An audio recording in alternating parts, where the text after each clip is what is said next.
Wolf Brother, Chapter 23. "Be very, very quiet," whispered Renn. "Any sudden noise and it might wake up." Torak craned his neck at the ice cliffs towering over them. He'd seen ice before, but nothing like this. Not these knife-sharp crags and gaping gullies, these icicles taller than trees. It was as if a great overarching wave had been frozen by one touch of the world spirit's finger. And yet, when he'd caught sight of the cliffs from the scree slope, they'd seemed just a wrinkle in the vast, tumbled river of ice. After letting Wolf rest for a day by the lake, they'd plodded over the marshes and up the scree, where they'd camped in a hollow that had given scant shelter from the wind. There had been no sign of the bear. Perhaps the masking charm had worked, or perhaps, as Renn pointed out, the bear was in the west, wreaking havoc among the clans. Next morning, they'd climbed the flank of the ice river and started north. It was madness to walk beneath the ice cliffs when at any moment a snowfall might obliterate them, but they had no choice. The way to the west was blocked by a torrent of meltwater that had carved a deep blue gully. It was impossible to move quietly. The snow was crisp and their boots crunched loudly. Torak's new reed cape crackled like dead leaves. Even his breath sounded deafening. All around he heard weird cracks and echoing groans, the ice river murmuring in its sleep. It didn't sound as if it would take much to waken it. Strangely, that didn't seem to bother Wolf. He loved the snow, pouncing on it and tossing lumps of ice high in the air, then skidding to a halt to listen to lemmings and snow voles burrowing under the surface. Now he stopped to sniff at an ice chunk and patted it with one paw. When it didn't respond, he went down on his forepaws and asked it to play, whining invitingly. "Shh!" hissed Torak, forgetting to speak wolf. "Shush!" hissed Renn up ahead. Desperate to quieten Wolf, Torak pretended to spot some distant prey by standing very still and staring intently. Wolf copied him, but when he caught no scent or sound, he twitched his whiskers and glanced at Torak. "Where is it? Where's the prey?" Torak stretched and yawned. "No prey." "What? Then why are we hunting?" "Just be quiet." Wolf gave a small, aggrieved whine. "Come on," whispered Renn. "We've got to get across before nightfall."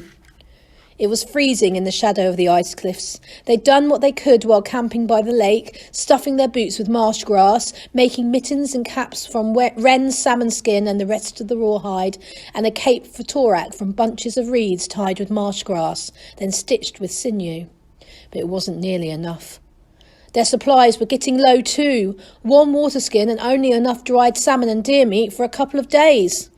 Torak could imagine what Far would say. "A journey in the snow is no game, Torak. If you think it is, you'll end up dead." He was painfully aware that he didn't actually know much about snow. As Renn had said with her usual unflinching accuracy, "All I know is that it makes tracking a lot easier, it's good for snowballs, and if you get caught in a snowstorm, you're supposed to dig yourself a snow cave and wait till it stops. But that's all I know." The snow deepened, and soon they were wading up to their thighs. Wolf dropped behind, cleverly letting Torak break the trail so that he could trot in his footsteps. "I hope he knows the way," said Renn, keeping her voice down. "I've never been this far north." "Has anyone?" said Torak. She raised her eyebrows. "Well, yes, the ice clans, but they live out on the plains, not on the ice river."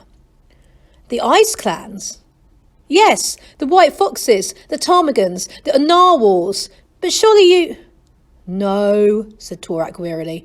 I don't even know about—" Behind him, Wolf gave an urgent grunt. Torak turned to see the cub leaping for cover beneath an arch of solid ice. He glanced up. "Look out!" he cried, grabbing Renn and yanking her under the arch. An ear-splitting crack, and they were overwhelmed by roaring whiteness.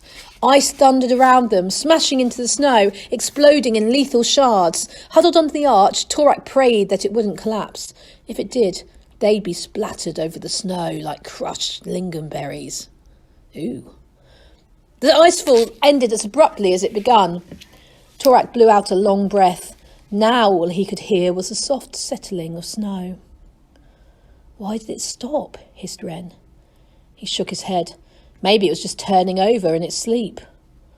Renn stared at the ice piled around them. If it wasn't for Wolf, we'd be under that right now. She was pale, and her clan tattoos showed up lividly. Torak guessed that she was thinking of her father.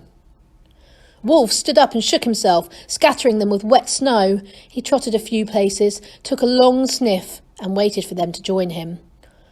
"Come on," said Torak. "I think it's safe." "Safe?" muttered Renn. As the day wore on and the sun travelled west through a cloudless sky, puddles of meltwater appeared in the snow, more intensely blue than anything Torak had ever seen. It grew steadily warmer. Around mid-afternoon, the sun struck the cliffs, and in the blink of an eye, the freezing shadows turned to a stark white glare. Soon Torak was sweating under his reed cape. "Here," said Renn, handing him a strip of birch bast. "Cut slits in this and tie it round your eyes, otherwise you'll go snowblind."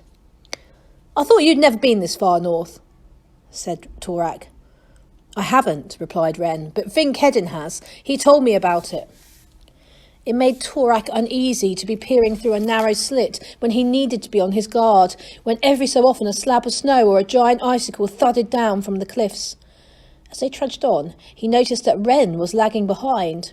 That had never happened before. Usually she was faster than he was. Waiting for her to catch up, he was startled to see her lips had a bluish tinge. He asked if she was all right. She shook her head, bending over with her hands on her knees. "It's been coming on all day," she said. "I feel drained. I think it's the nanoac." Torak felt guilty. He'd been concentrating so hard on not waking the ice river that he'd forgotten all this time she'd been carrying the ravenskin pouch. "Give it to me," he said. "We'll take turns." She nodded. "But I'll carry the water skin. That's only fair." They swapped. Torak tied the pouch to his belt, while Renn looked over her shoulder at how far they'd come. "Much too slow," she said. "If we don't make it across by nightfall..." She didn't need to add the rest. Torak pictured them digging a snow cave and cowering in darkness while the ice river heaved and groaned around them. He said, "Do you think we've got enough firewood?" Again, Renn shook her head. Before heading for the scree slope, they'd each gathered a faggot of firewood and prepared a little piece of fire to bring with them.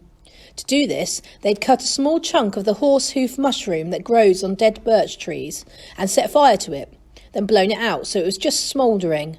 Then they'd rolled it in birch bark, pierced the bark a few times to let the fire breathe, and plugged the roll with beard moss to keep it asleep. The fire could be carried all day, slumbering quietly, but ready to be woken up with tinder and breath when they needed it. Torak judged that they had enough firewood to last for maybe a night. If a storm blew up and they had to dig for days, they would freeze. They trudged on, and soon Torak understood why the nanoac had tired Renn. Already he could feel it weighing him down.